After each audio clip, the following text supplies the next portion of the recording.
back everyone, and it's time to go balls. Today we are discussing the recent events in the war Lucifer has orchestrated. A new Dryad race has been revealed after they were confirmed to exist not too long ago. On top of that, I'm going to go into detail on Nacht's origin story, where Tabata was inspired from, so make sure you stick around to the end of the video to understand it. Basically, Bold's prediction has once again proven to come true! Now, as we all know, Asta gained a new union mode transformation with his brother Liebe, the anti-magic demon. He basically gained more drip, right? Drippity drip drip drip drip drip. Asta has the drip. Asta has the drip. That's stuck in you guys' heads. You're gonna ruin my brain!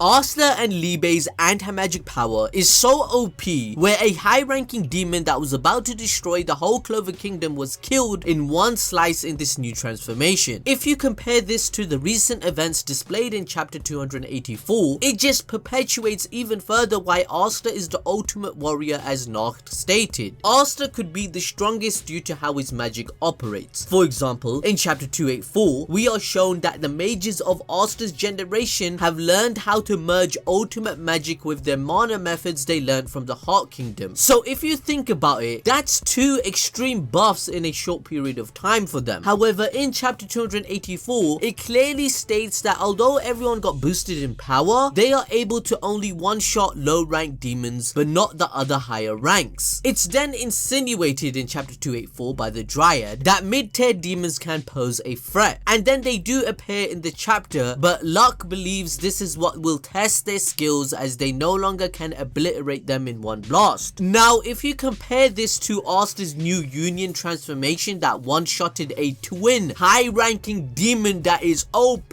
that even the Spade Nation Kingdom people presume to be the ancient demon god from 500 years ago, and we also cannot forget to mention Miriliona herself is facing the other twin that Asta just defeated. I mean, Siscolion is one of the strongest mages in the entire kingdom, who is capable of becoming Wizard King if she wanted to, but still, Asta in fact has defeated this high-ranking demon even faster than her. It pretty much puts it into perspective how busted Asta is right now. That's why he is only able to maintain this form for 5 minutes and must use it conservatively in the right time. Asta is able to one-shot high-ranked demons, think about this shit, whilst the others that got a magic boost, just like him technically speaking, they can only destroy low-ranked demons, and Asta's already at high rank. Basically, what I'm trying to say is, Asta is just built different, fam. So true. I find it so funny that only an arc ago, devils used to scare the mages and their mana was so weird for them to detect because they've said it felt so ugly and disgusting. But now all of them are pretty much worthy of fighting them, and they're actually excited about fighting the devils. Now these fodder devils show up, Luck and the others react like pretty much this. Oh, scary. Oh, shiver my timbers. Shut up, man. After Asta killed the high-ranked ancient demon in chapter 283, Asta's devil union mode gets undone a lot quicker than expected, and since his union mode gets undone mid-air, he falls but is saved by familiar spatial magic. This is obviously Finral who saved him, and we see 5 more people who are obviously a part of the Black Bulls as well. By their shoes, we can already discern that Vanessa and Grey are there, but since there's only one spatial magic user in the Black Bulls, we don't even need Ball's Deep prediction magic to tell it's Finral, and the other two are most likely Magna and Zora, because they still need to be reintroduced with their training. Finral will now transport everyone to join the war against the Dark Triad and Lucifer. Now moving on to chapter 284, we see the new Dryad race being introduced. We mentioned this in a previous video on how Tabata takes inspiration from Greek mythology to create some of these races we see in the manga. If you want to watch my video regarding what new races will be coming to Black Clover, I highly suggest for you to watch the video being displayed to you right now. I will put it in the pinned comment for you. Essentially, chapter 284 begins with a flashback to the Heart Kingdom squad in Elysia, where we see our last video proven to be accurate with the appearance of a Dryad. And by the way, Tabata, we see what you're doing with the design here. You're not slick, mate. You naughty. You teasing me, you naughty. The Dryad says that she can foretell the future a little, and that she knew that the door to the underworld was in the process of being opened. She also mentions that if that happens, it will mean terrible things specifically for Elysia, along with the rest of the world, of course. This also explains how Patry and the others found out about Varnica and knew that they had to save Noelle and the others. Patry then explains, while ultimate magic was originally an ability only possible for the elves because of their immense mana reserves, the Clover Kingdom Knights can now use it as well, thanks to their training with the mana method in the Heart Kingdom, which allows them to make use of natural mana that isn't actually theirs. So this expands their mana pool enough to use ultimate magic mixed in between two methods. Hopefully you're not confused. He then explains that this training will allow them to know the roots of their souls and bring their bodies closer to mana, giving them magic power that transcends true magic and therefore making ultimate magic their own. You know, and to me it sounds like a whole mouthful and a lot of yada this, yada that, bing bada boom, and I need to buff your characters, bish bash bosh, make up a little shit here and there, and done! Here's your buff!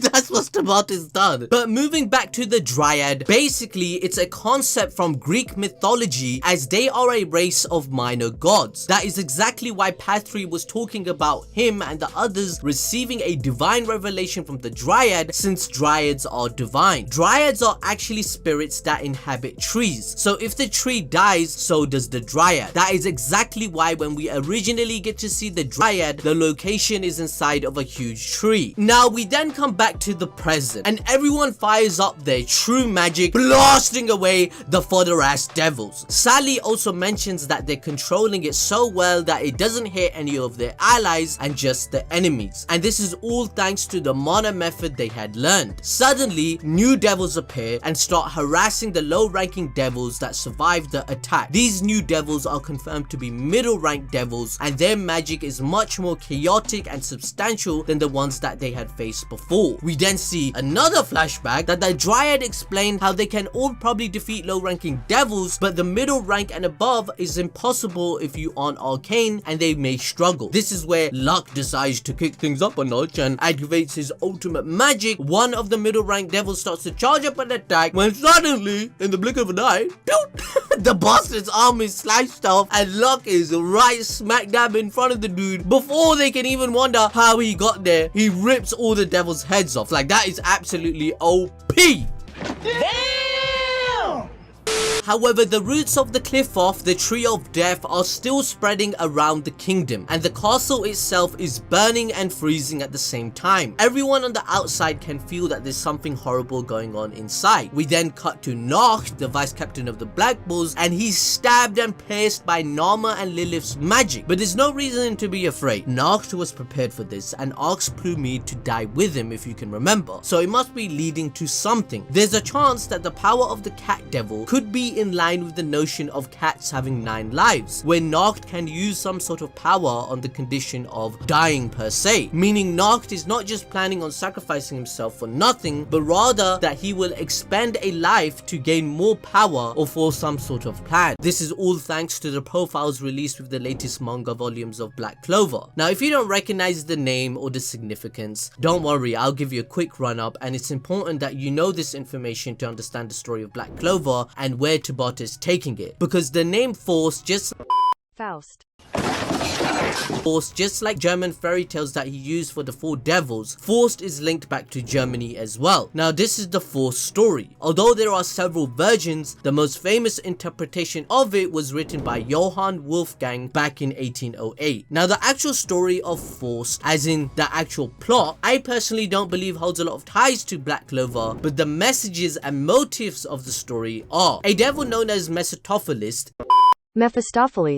English, motherfucker, do you speak it? is imprisoned in hell, but he makes a bet with God where he bets that he could tempt God's favorite human into sin, much like Iblis or the devil in Christianity. God agrees to this bet for a reason that I'll go into later. Dr. Faustus is not happy with his life and believes he has learned everything he can from books and scholarships. That is when Mephistopheles appears to Force and makes a deal with him. Mephistopheles will be Force's slave on Earth until he dies, assisting assisting him in his quest for living life to the fullest. However, if forced, feels even a moment of fulfillment and complete satisfaction, he will be Mephistopheles' slave, serving him eternally in hell. Magic is a huge motive of the story and is heavily included within it, where the main theme is about redemption and the human capacity for good and a human's true beauty, that even after sin you can still be redeemed. This can be traced back to how Nacht judges people harshly but thinks that good people should be rewarded for their kindness, just like in chapter 270 where he says that Asta chose right, but the world is unjust and good people aren't always free from suffering. Also in chapter 273 where he once again reassures Asta that he was in the right in everything he had done. I think Nacht is not supposed to represent Forced alone, but rather both him and his brother represent different aspects of the story Tabata is inspired from. Since the Forced story is all about polarities such as heaven versus hell, freedom versus imprisonment, good versus evil, God versus the devil, and many more included into the story. The flashback that Nacht has in chapter 272, including his brother, talks about how they were in the past. His brother claims that Nacht was a goody-goody, and his brother talks about himself as a person who loves freedom. Even their designs are polarities, as both have contrasting hair colors, but also how Nacht has a clean ponytail whereas his brother has messy hair to showcase his freedom. Both of the brothers represent Forced at different points across his journey, where the original Nacht represents Forced before being tempted by the devil, whereas his brother represents Forced who seeked adventure and living life to the fullest. Thinking about this flashback makes Nacht want to continue his training, but notice how this time round Nacht genuinely tries to kill Asta. If it weren't for Asta's union mode, Asta would have been killed by Nacht then and there. This is because Asta represents Nacht before whatever made him change. Nacht wanted to test to see if the path Nacht had walked, the one that Asta is walking currently, was the correct one. That is why again in chapter 273 Nacht reassures Asta that the path he had been walking was the right one after he had lost the fight. In the end of the story of Forced, where Tabata is ultimately inspired from, he feels a moment of complete satisfaction and then he dies, but he still goes to heaven because in his final moments he still had regret and was genuinely repenting. Since he had died with regret, he only lost half the bet. This could be foreshadowing of Nacht's death in Black Clover, as he will die satisfied after reconciling and coming to terms with what had happened in his past. In the story, Forced is portrayed as a sinner after coming into contact with Mephistopheles, or however you want to pronounce his goddamn demon's name.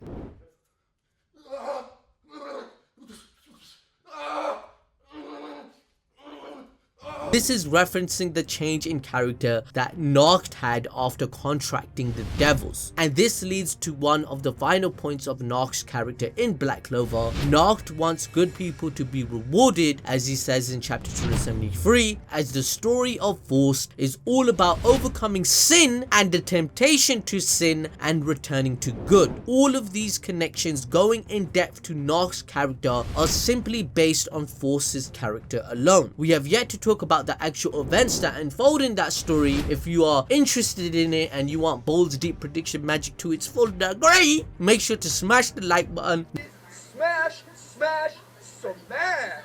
and the notification bell, follow us on social media, and I'll see you guys next time.